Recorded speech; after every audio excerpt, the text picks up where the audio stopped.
All right, are we live? Hey, we're live. Live from Marbles Kids Museum. It's UXL 2024. The UXing. All right, hey, it's time for the next talk, which is Melissa Eggleston, and Melissa's talk is, it's on the card. Working for the government is surprising. Why civic tech can be a smart move in your career path. And now I'll read a brief bio. Melissa Eggleston serves as a user experience researcher and designer for the digital service at CMS. For more than 15 years, she has improved the UX of websites, apps, and software for organizations such as Lenovo, Duke University, and the Bill and Melinda Gates Foundation. In 2023, she won the Service to the Citizen CX Trailblazer Award for her work on 988, the US suicide hotline, and related websites. With a design specialty in trauma-informed approaches, Melissa has designed for people who have experienced interpersonal violence, human trafficking, substance use disorder, and serious mental illness. Please welcome Melissa. Yay! Hello, everybody. Can you hear me okay? All right. Are we good? All right. Well, I am really glad to be with you today. So I learned how to do usability research, usability testing, and other kinds of user research at UNC when I went to grad school. But I learned how to be a successful UX professional through the Triangle UXPA. And I've gotten to be a part of this community for about 14 years now. And it's been amazing. It's how I found jobs. It's how I've learned new techniques and methods. So thank you, Triangle UXPA, for putting on UX Y'all again, and to all of our sponsors. So I'm going to talk today about civic tech, so working in the public sector, and it is surprising. You probably didn't expect to have cats in this government presentation, but you'll see plenty of them. I have been very surprised. I've spent 3 years working for the government now, and almost every week there's a surprise. So a lot of people ask me, what is CMS? I work for the digital service at CMS, and it'd be cool if it was like the cat management system. But it's not the cat management system. It does feel like herding cats sometime, but I'm going to tell you what CMS is through a few examples. First off, who's this?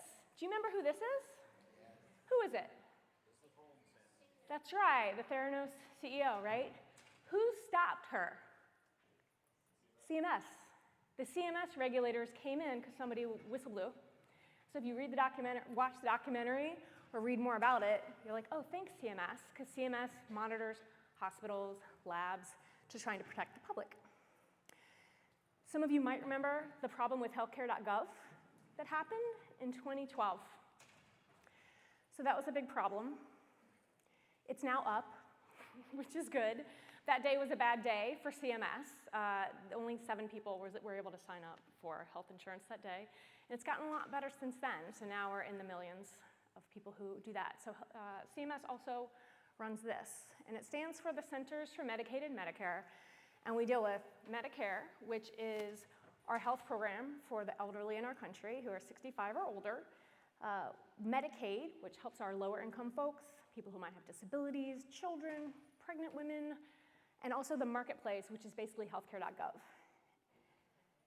And this is what my team is trying to do. We're trying to make these interactions easier for people, transparent, having a good experience with government. But we're only 20 people, so we're a really small team. But CMS affects 184 million people in the United States. There's 65 million on Medicare, there's 88 million on Medicaid, 31 million people got healthcare through healthcare.gov in 2021. We're 12% of the federal budget. That's 1.7 trillion. And 20% of the national health care is Medicare in general. So there's only 330 million people in the United States. So we're affecting a lot of the general public. And I ended up here. I applied one day because I'd heard about civic tech at a conference in 2015. And I've gotten to experience working at a university. I've gotten to experience a corporate job like Lenovo. I've gotten to be a director at a startup. And I've done a lot of consulting. And when the election happened in 2020, and I was convinced that, okay, there is going to be a transfer of power here, I thought, I'm just going to try, and I'm going to see what the civic tech thing is like. And here I am, 3 years later, and it has been such a ride. And all the things I was worried about is actually not what happened. I was worried that my career would stall out. I was worried maybe the project wouldn't be very interesting. And it's been totally the opposite. And so I want other people to know that this is available to you should you decide, hey, I think this is a good fit for my values and what I want to do. So this is kind of our agenda for today. I think I'll only get to one project because I want to stop after 35 minutes so that we can have time for questions, because I get the same kind of repetitive questions over and over, and I want to be able to answer them. So here are some basics about civic tech. Here's a couple different definitions. It's all about the relationship between people and the government. We're trying to advance civic outcomes, not profit. And it's really focused on social impact and good. And there's this quote here, because Australia also has civic tech, as does the UK. And a lot of other countries are starting to have more civic tech, more digital service teams. And I'll explain what I mean when I say digital service as well. And it's like a lot of people problems. The problems I run into in my job are typically, yes, there are tech problems. There's a lot of stuff written in COBOL, and there are systems that people don't understand. But the things we run into are people problems, which I'm guessing is not that different from some of the experiences you have as well. Civic tech has gone through this big boom in the last 10 years. It's been tremendous. So we're not really sure how many people actually work on it. This is the estimate, tens of thousands. Some people are working for government, either federal, state, local. There's nonprofits like Code for America. There's private sector tech that's kind of got a government bent to it. You know, I've worked closely with people at Google who've helped us because there's a public engagement part of it. And then we have freelancers, volunteers, and things like that. So there's this civic tech field guide, and I just looked up to see what events were happening this week, and there were tons. There's like a congressional hackathon going on. There's a voter registration day. All Tech is Human has a responsible tech summit happening. There's a lot going on if you're interested in civic tech to explore to see if this is right for you. Digital service is where you go dipping into government life, not as a career employee. Terms are 2 years. They can be renewed, assuming all is going well. People leave after a year sometimes, or 6 months. It's like the government is often glad to have you for as long as you'll be willing to move out of the private sector and go into the government and work. The challenge with the government has been in the past, everything has been very waterfall, and we want it to be agile. We want to modernize the government, and so we need people from private sector to come on in and help us get there. Some people fall in love with civic tech, and they're like, I am never going back. I cannot sell t-shirts online anymore. I want to do something meaningful, and they are just sold. And other people like come in for a couple years and they're like, yeah, that was cool, and now I'm gonna go back to private sector. And then they might come back again. And so there's kind of this in and out thing going on. These are the two, okay, healthcare.gov, that was like a disaster. But the good thing that came out of it were these two organizations, the US Digital Service, which is the place I joined, and 18F, which is a terrible name, but it's because the building where it's located is at 18 and F Street in DC, which nobody knows unless you're an insider, so that's not great, but they do great work. These two startups were created in the government and started bringing people in to do work. And back when healthcare.gov was happening, which now it's been like 12 years, it was just about fixing things that were broken, that went down because there's too many people hitting the server, that sort of thing.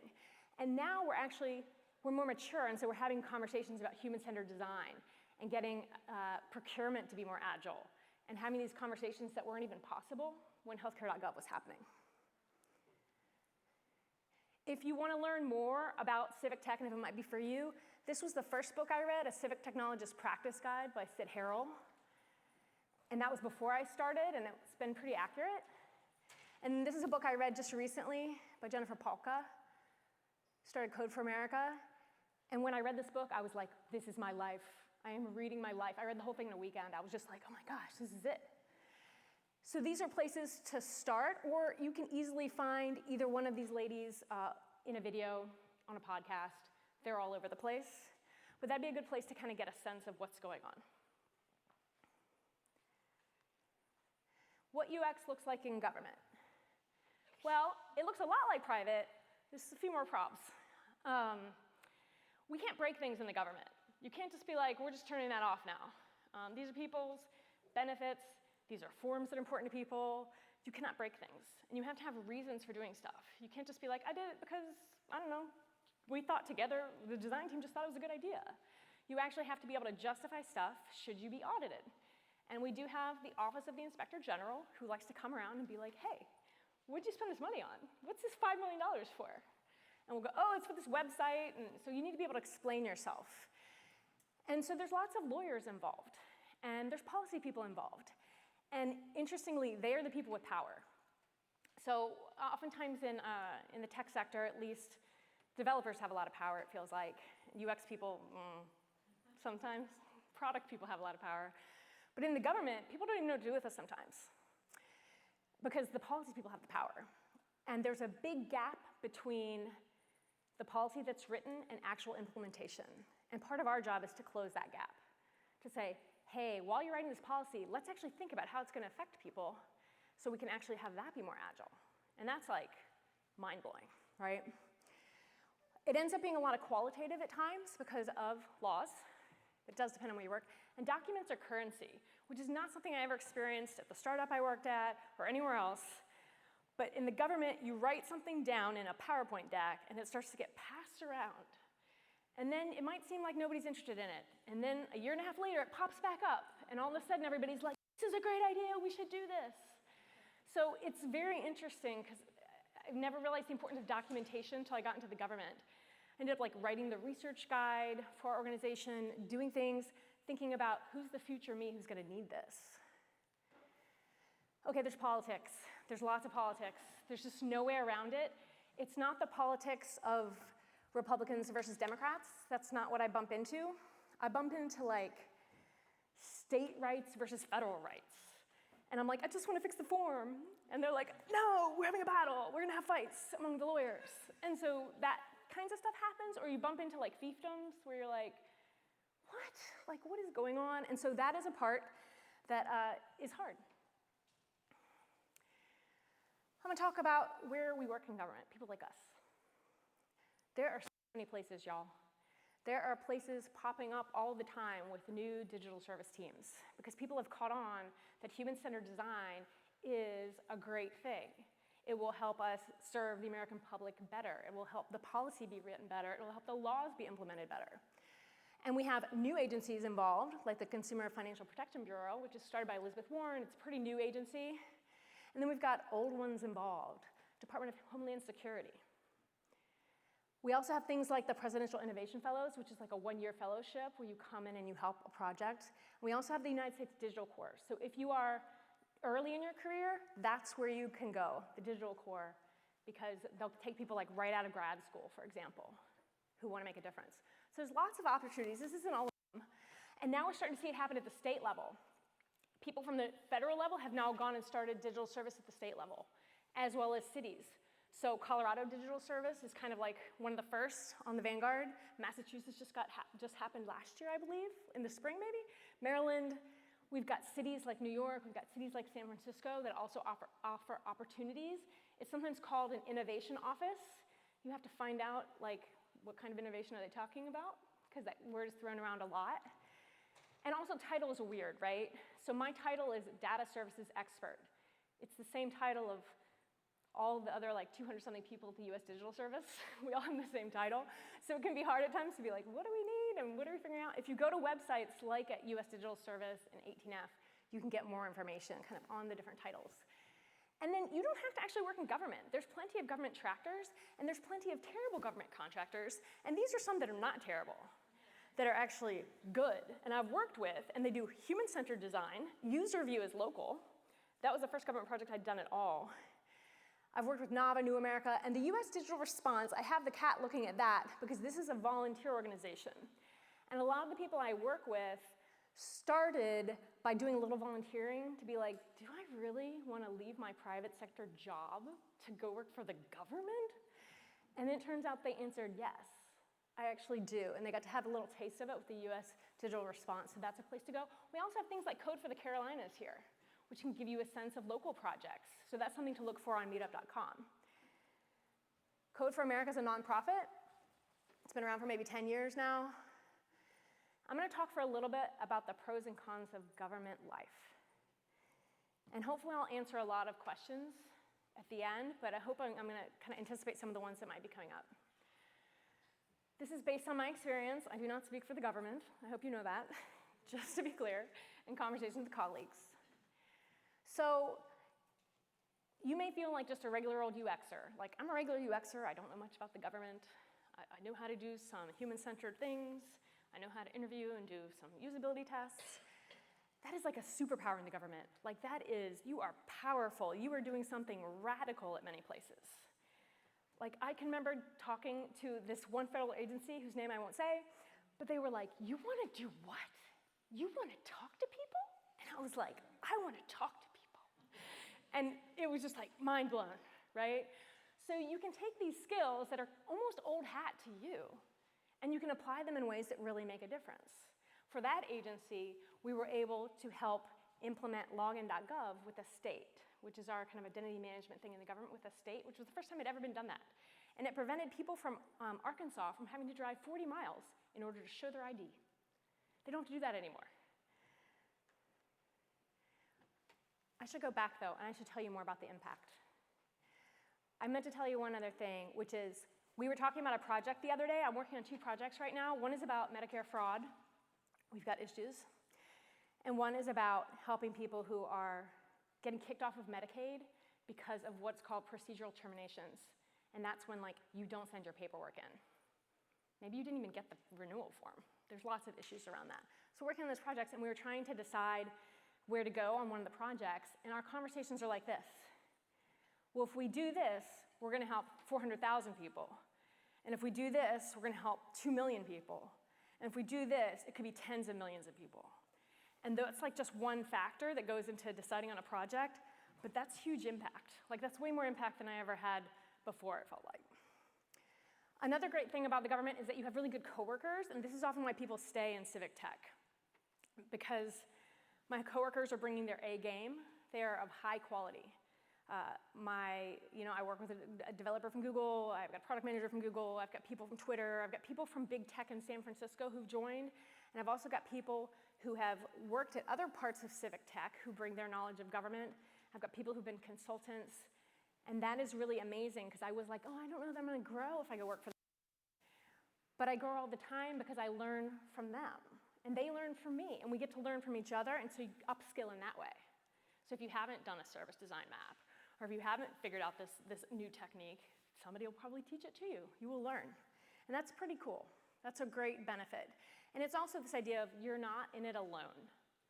It is really hard to be like the sole UXer, whether you're in a private industry, a startup, or in the government, but you're not in it alone. And it's nice when you're on a team where people can just be honest, because you're just there for digital service. You're just there for a couple of years, you're leaving, nobody's expecting you to spend the rest of your career, nobody has to pretend like they like their job more than they like it. It's okay if somebody says, can we just burn the whole thing down? And everybody's like, yeah! And then you're like, no, actually, let's try to fix it. And it's nice. It's nice. I was talking to a product manager, former Googler, who talked about on his first project how they kind of sat around for a couple weeks being like, wow, this is a huge problem, this is a huge problem. And then we're like, oh, we have to figure this out. Nobody's coming. And that's the thing that people told me when I joined. They were like, Melissa, nobody else is coming. We've got to figure this out. And it's getting a little bit better because there's more people in civic tech now, and it's a growing thing. So somebody might come 3 years later, and I've done that. I've picked up somebody's project from 3 years prior, and they were like, thank God. And I was like, thank God for documentation, so I don't repeat your work. But a lot of times, like, it's really on us whether we're going to make a difference for the people to have less time on that form, or to not have to drive to go show their ID or something like that. You may know this, but a lot of people don't trust the government. A lot of people get a little freaked out, understandably. Unfortunately, a lot of our marginalized communities have had bad experiences. And so it is important that we get to build trust. Keep an eye on my time here. Try to build trust, one interaction at a time. Whether I'm doing a research session with you, whether you're trying to do something on a form for the Social Security Administration, we're making it a positive experience, all those different customer interactions that need help. And one by one, we can help rebuild trust in the government. I got to go do research in rural Minnesota. I flew to Moorhead, Minnesota, We had people who come in from an hour for a mental health fair. I'm doing research with them. They were like amazed that we were from the government, we cared what they thought, and we were gonna pay them. They were like, wow. I gave them my cell phone, my government number. I texted them when we were done with the project, which was like 6 months later, and I was like, hey, that website we had you look at, it's up now.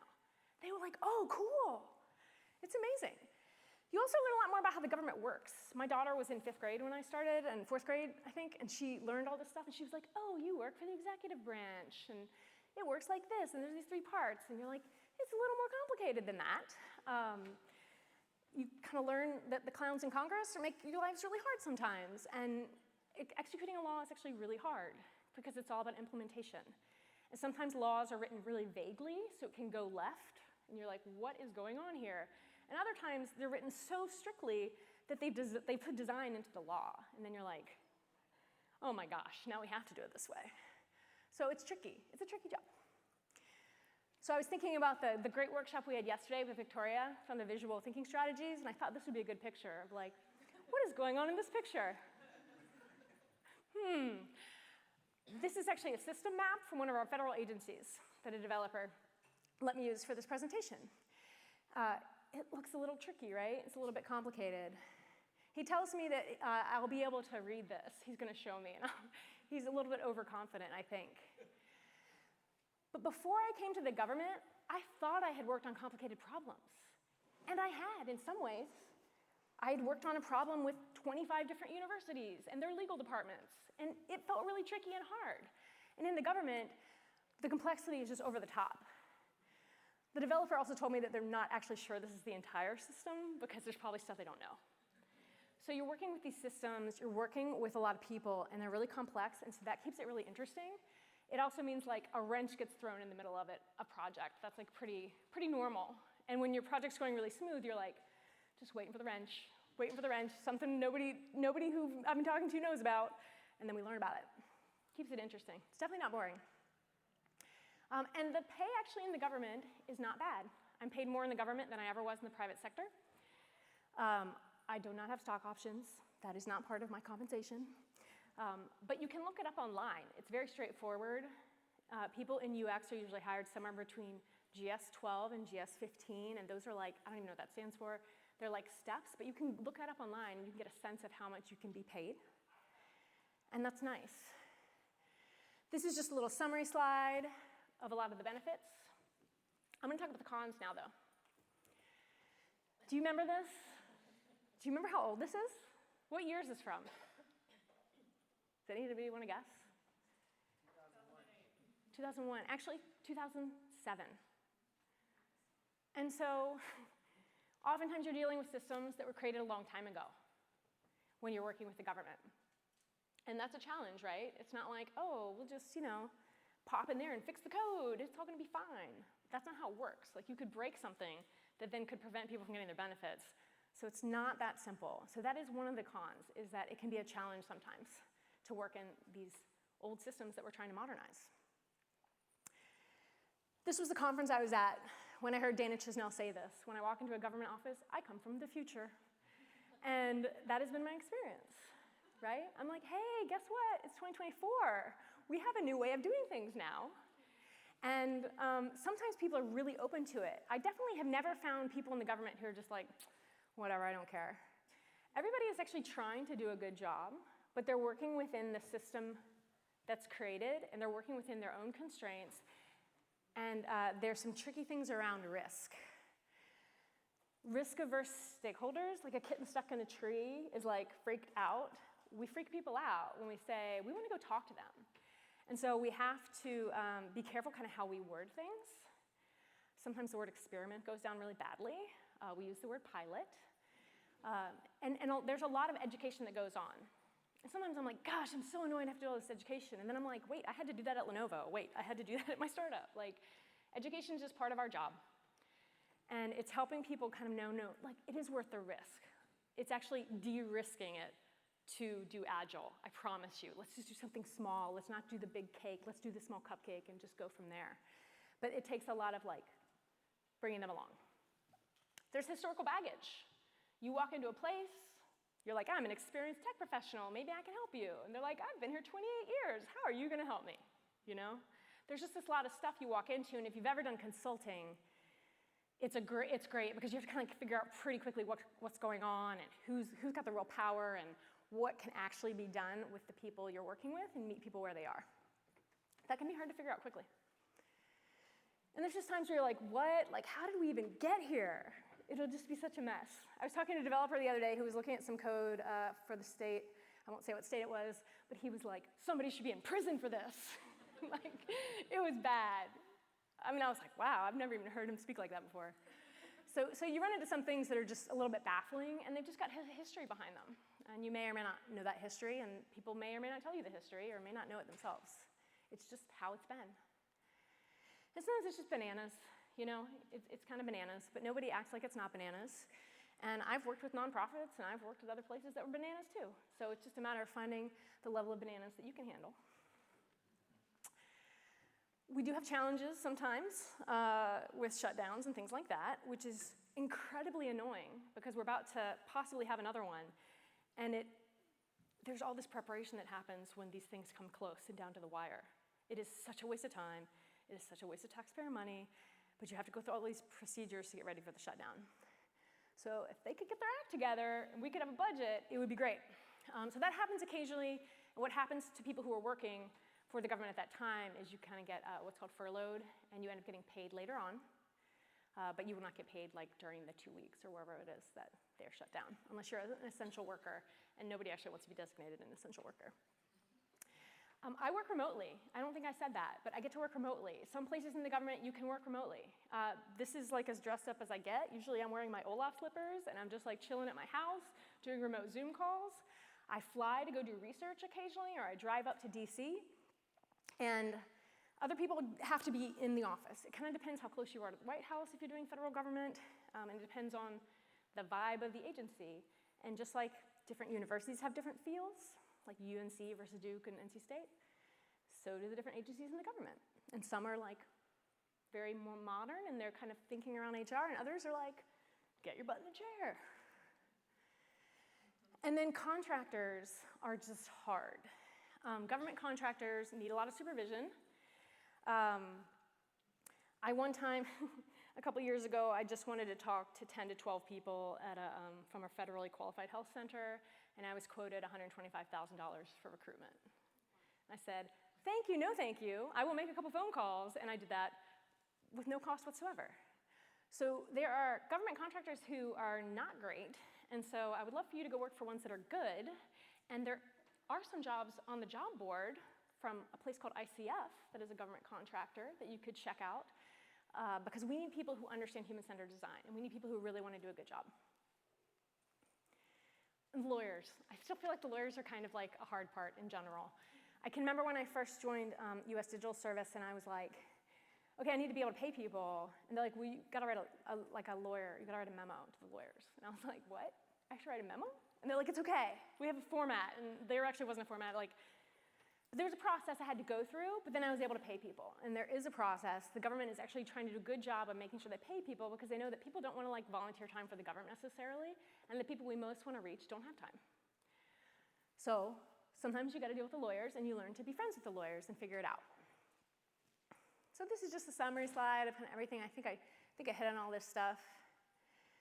I didn't mention that tools can be hard to come by. Sometimes you know, we have Figma where I am, and we have Google Docs where I am, and other people are jealous at other agencies. They're like, oh. So you kind of deal. If you're like really wed to your tools, the government's maybe not for you. So my work is many things. It's not boring though. It's never boring. And people who really thrive in government are people who have a lot of initiative because nobody else is coming. People who are used to being flexible. So if you're like a parent or you've worked at a startup and like things change all the time, you're good, because things do change all the time in the government. And there's this perception sometimes that things are slow, and it just really varies on the project. I don't know, did any of you order COVID tests from vaccines.gov? Yeah, that was created by the US Digital Service very quickly. For the student debt relief program that Biden was trying to put in place, that was made within a week. I've worked on projects that have been anywhere from 4 weeks to about 9 months. And It just varies depending on kind of where you are. I'm going to give you one example project and then we'll stop. Okay.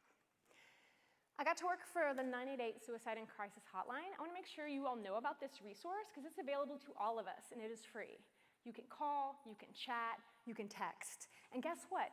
They actually don't want people to wait until they're suicidal to reach out to them. They'd love to catch you earlier in the process of feeling crappy to support you. And there are really great counselors on the other side of calling this number or chatting or texting. But a lot of people call it, millions, in fact. So you have to actually go through a phone tree. If we could just design the perfect world, it would always be a human answering the phone, but it's a phone tree. And we know numbers on the phone tree. We know what the situation is. And we know that before being routed to a counselor, there was this 45-second message with a whole menu of options. 45% of people just leave during that time. There's 18 seconds of jazz music before you hear this, please stay on the line while your call will be directed to an available responder. So we lose people like as soon as the call is routed as well. And so we were losing people and we were like, how do we make this better? The good thing is that 988 has got a high answer rate. It's up in the 90s, which was really the focus when they got funded. We've had a suicide hotline for many years, but it was 10 digits long. I'm not sure anybody in crisis can remember 10-digit long numbers, but maybe they can remember 988. So we decided to change this. How might we improve the user experience so people can hold on just a little bit longer? Because we do have evidence that once they actually talk to a counselor, it's good. Like, they are better off. We have come across people who are like, I looked up suicide on Google, 988 popped up because Google works with us in order to make sure 988 will pop up as an option. They called 988 and they live to tell the tale, right? And go back and thank people. And so I got to work on the qualitative part of this. This is my friend Stephanie Grosser. She's the tech lead at 988. She pulled me in. We went on the National Mall to test things, to test music, to test voices, to talk to people. I, at one point, thought a man told me his name was Kitty, and so I was like, oh, Kitty, and he was like, no, not Kitty, and I was like, sorry. It was very silly. We would intercept people, so this was intercept testing. We also did a workshop with master's students at UNC, and it was great because Stephanie and I had strong opinions. First off, we knew from research that jazz music creates a lot of anxiety in people, actually. It's actually not a great choice for hold music. It just happened to be the default. But we had like a few different options, but one of the things that we thought was really strong was this piano music that one of the students at UNC goes, this sounds like a death march. And we were like, oh God, oh gosh, thank you for saying that, you know? So this is why it's really important to talk to people, right? It was like another reinforcement of why UX is important. We talked to lived experience people, we did mural workshops with clinicians, we did it with behavioral scientists, and we got information. And so we ended up redoing the whole thing in many ways. If the spacing on this slide bothers you, it bothers me too. Yes, it is a problem. This is a pre-cleared slide that I borrowed from Stephanie, and I didn't want to get clearance again for it. We put a new voice on there that was friendly, instead of this woman being like, we are here to help. We didn't like the robot lady. She actually was a real person, but she was a professional, and so she sounded like canned, right? We had somebody warm. We gave the option to press 0 to bypass the whole phone tree. We tried to make it shorter. I mean, we were like trying syllable by syllable to knock it down. We changed the language. We tried to make it clear, like who the different buttons were for. There's one for veterans. There's one for LGBTQI+. We tried to get rid of these weird pauses that were there. And then afterwards, the music, we had a couple of different versions, but there was one that won out. We tried to let people know what was going on. We had affirming messages like, you're not alone, please hang on, somebody really wants to talk to you. And then we went into a big A/B test in the nation for 4 weeks, which was really cool. The research plan came from the behavioral scientists at GSA. It had math in it, I couldn't understand. I was like, I don't even know how to review this. Thank you so much, I'm glad your smart people are working on this. And we selected, for 4 weeks, people with certain phone digits would end up at one version or the other version.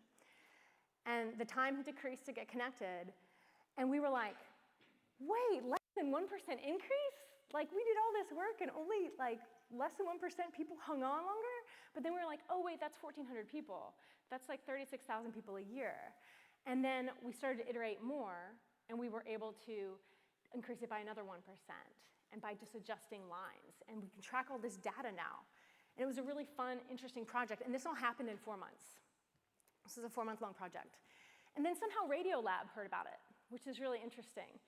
And so there's a podcast you can listen to that explains kind of what we did. They kind of lost a lot of context, and they focused on the music, and the Radiolabs, they're kind of snarky. But it actually was like a really cool thing to work on. So that's an example of a project I got to do. This is another one where we redid a whole website, talked to people across the nation that I don't really have time to go into because I'd rather hear from you and what your questions are. But I want you to know that if you are a UX designer, like Civic Tech is an option. It could be an option for 1 year, 2 years, the rest of your life. There's more and more opportunities all the time, so I want you to just consider it. So with that, thank you. I'll take any questions we have.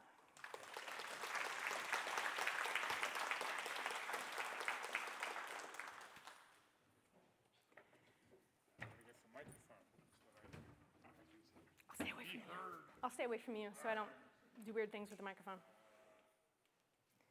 Mic check. Hey, okay. All right, so I gotta do the thing. Okay. I've done last time for the Slido Q&A, and there is the what's it, and let's see. Okay. Oh, maybe that one. Is it gonna just show up? There it is. How much control do you have over choosing what projects you work on? Yeah, that's a great question. So fortunately, like before I joined the US Digital Service, somebody said, just remember you have choices on projects.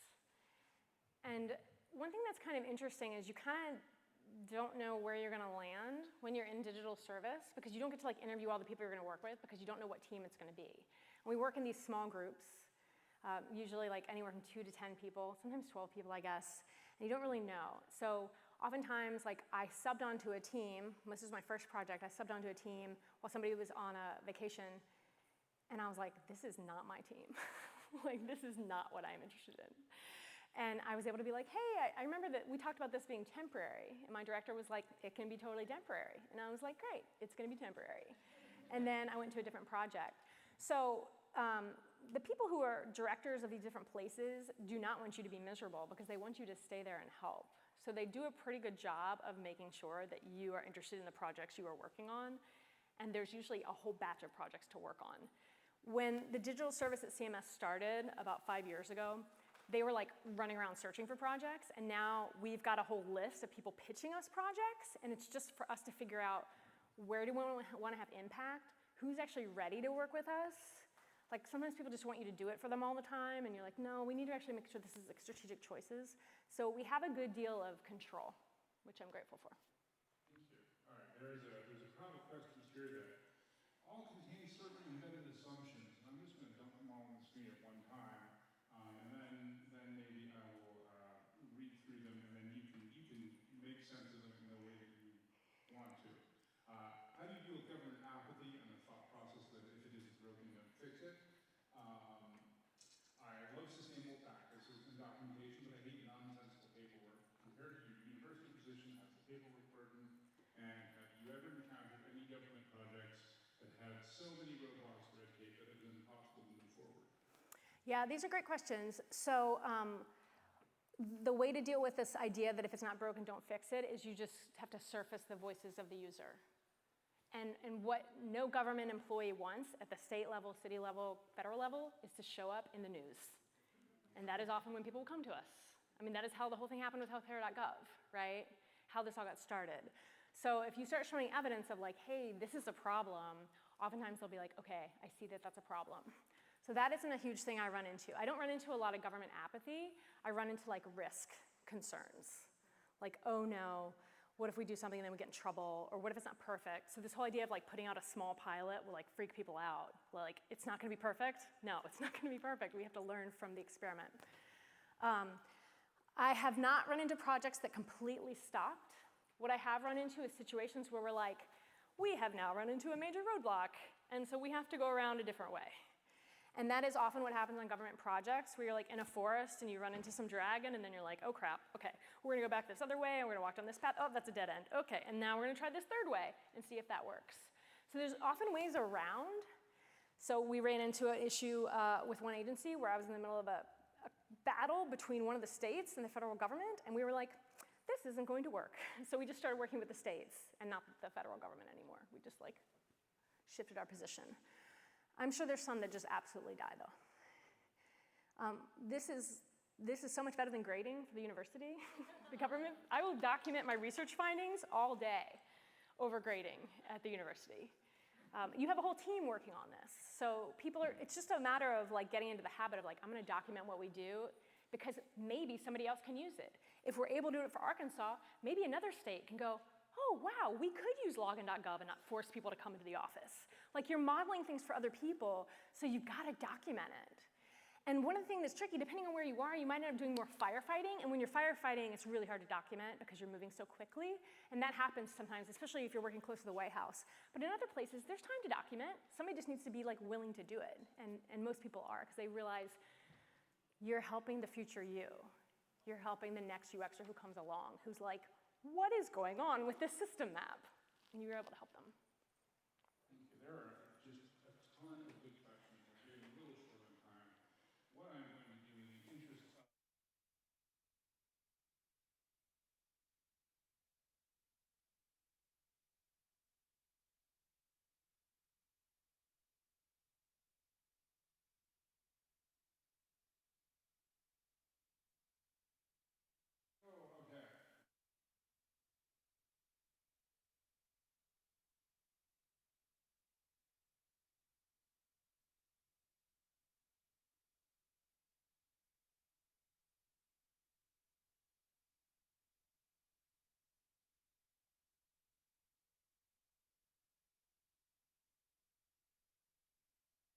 Yeah, my understanding is you do need to be a US citizen and authorized to work in the United States in order to work for the government. The hiring process will vary by agency. Sometimes you need to just have a regular old resume, that's like a 2-pager. Other times you need what is called a federal resume, which there's good articles online about how to do that. It's basically a CV that doesn't start with your education. It just starts with your experience. So you just write down like everything you did. And when I applied to the US Digital Service, I could do either one, and I was like, why would I not tell them everything I did? And so I would be like, remote testing, blah, blah, blah, remote unmoderated testing, live test, like I would just explain all the different things I did. So it actually is great because you don't have to keep it all into like a 2-page thing, which is hard once you've been around for more than 10 years. The hiring process is interesting. I can remember I sent in applications to US Digital Service and 18F. From 18F, maybe 2 weeks later, they were like, we're not interested, and I'm like, that's cool. US Digital Service was like, we're overwhelmed, we can't get back to anybody right now. And so then I heard from them a few months later, and they were like, I'd like to interview you. And we did, to reduce bias, they do video off interviews. You just do a phone call, and you talk to one person. It's being basically transcribed with notes. 2 other people will review it. They'll then decide whether to move you to the next round, and you have a few rounds of interviews. And after every interview, I was like, I have no idea how I did, because they didn't really respond, and they didn't do that like, let's have a personal connection. They were just like, what would you do if you talked to the committee member in Congress who blah, blah, blah, and had to explain UX? And I can remember being like, oh my gosh, am I supposed to know who that is in Congress? Like, I have no idea. But I didn't have to. I just needed to be able to explain UX to somebody randomly in Congress. I don't know why the USA Jobs site is convoluted, but there are people working on it. I do know that. I went through that process, and then the clearances I'll talk about briefly. I actually got hired and got the offer, and then they did this quick pre-clearance thing, and then my clearances happened afterwards. So I had just moved, and they went to all my new neighbors, the FBI, to ask about me. And they were all like, she just moved here 2 weeks ago. I mean, she seems okay. Because they didn't actually go to the people who I gave them the names for. They went to like the next 2 levels out to try to figure out. And that took a few months. And then I had to answer questions with the FBI on the phone. And mostly what you get told is like, don't lie. They will figure it out. Just be honest about anything that's happened, and you will get through the process. If you lie, you're going to create a lot of problems for yourself. So it was nice to get through that. And that's kind of it. I'm happy to talk more about it later. All right, I think we have time for one more. There are some good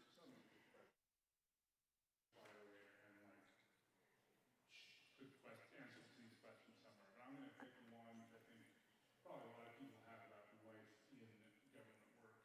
And that's this one, which, there we go. Do changes in elected officials disrupt your work or change priorities? So when there's a Yeah, I've only worked under one administration, but I have plenty of colleagues who've dealt with this. And that is exactly what will happen, is that the shift in priorities will happen. So, for example, I'm working right now with an administration that's like, we need everybody who's eligible for Medicaid to be on Medicaid to make sure they're taken care of. If perhaps a different administration comes in, they might be like, we must stop fraud. Don't let anybody in who's questionable. Like, they may have a different stance, and that will absolutely affect us. A lot of my colleagues, from what I understand, just tried to hide from 2016 to 2020 and just keep serving the American public, because we need the American public served and helped no matter who's in charge at the top. We need people improving forms. We need people making processes better. We need to make things better for government employees so that it then trickles down to the citizens as well. So it does change priorities, there's no doubt. All right, thanks again, Melissa. Yeah, thanks. Thank you. As always, we ask you to do a session survey, so please get your feedback to Melissa.